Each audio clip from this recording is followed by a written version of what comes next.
Paderu police తరఫు నుంచి మరొకసారి శుభోదయం అండి.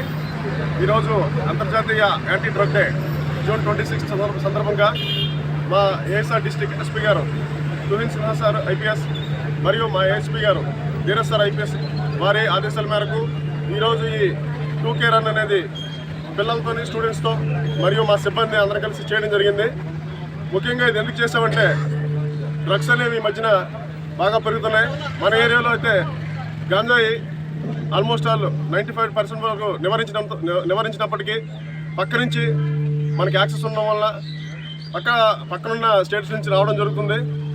సో మనకి మా ఎస్పీ గారి చొరవతో ఐడిడిపిఓ గారు ఇచ్చిన వారి యొక్క సౌజన్యంతో మనం ఆల్టర్నేటివ్ కార్ప్ అనేది అందరికీ పోలీసు వారి తరఫున కూడా ఇస్తున్నాం. సో ఎవరైతే రైతులు వాళ్ళకి కాఫీకి సంబంధించి కానీ మిరియాలకు సంబంధించి కానీ ఫైన్ ట్రీకి సంబంధించి కానీ ఏమైనా మొక్కలు కావాల్సి వస్తే మమ్మల్ని సంప్రదించవచ్చు. సో మనకి గాంజా కన్నా ఇవి చాలా కాస్ట్లీ. ఈ పంటను పండించామంటే ఒకసారి వేసామంటే ఇంకా అది కంటిన్యూగా వస్తూనే ఉంటుంది. 15-25 ఇయర్స్ వరకు మీరు ఎటువంటి పెట్టుబడి పెట్టకుండా దాని మీద మీరు లాభాలు సంపాదించవచ్చు. సో పోడు వ్యవసాయానికి అలవాటు పడి ఉన్నారు కాబట్టి ఇది ఒక బెస్ట్ పోడు వ్యవసాయంలో చాలా మంచివి. సో కాబట్టి ప్రజలందరికీ కూడా మరొకసారి విజ్ఞప్తి చేసుకుంటున్నాం. గంజాయిని పండించడం కానీ రవాణా చేయడం కానీ చేయొద్దు. ముఖ్యంగా స్టూడెంట్స్ మీ బంగారు భవిష్యత్తుని నాశనం చేసుకోవద్దు. ఈ మధ్యన మాకు దొరుకుతున్నలో చాలా ఎక్కువ మంది మన ప్రాంతానికి చెందిన స్టూడెంట్స్ కూడా ఉంటున్నారు. వాళ్ళందరూ కూడా మరొకసారి హెచ్చరిస్తున్నాం. ఏం లేదు, మీరు ఏదో దాముకుంటామని అనుకుంటున్నారు. మీ ప్రవర్తన బట్టి మాకు దొరికిపోతారు ఆటోమేటిక్గా.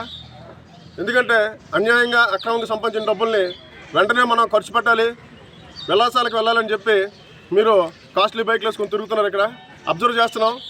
ఎప్పుడో ఒకసారి రైడ్ ఉంటుంది మీ మీద, కాబట్టి చాలా జాగ్రత్త ఉండాలి.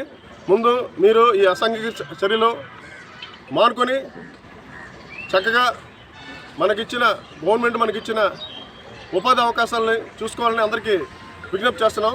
థ్యాంక్ యూ అండి. విలేకరులకి మీడియా సిబ్బందికి అందరికీ కూడా ధన్యవాదాలు. మాకు వచ్చి ప్రోత్సహించినందుకు థ్యాంక్ యూ అనండి.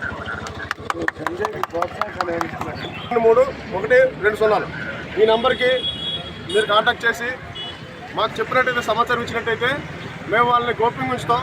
వాళ్ళకి తగు రివార్డు కూడా మా ఎస్పీ గారి చేతుల మీదుగా ఇస్తాం.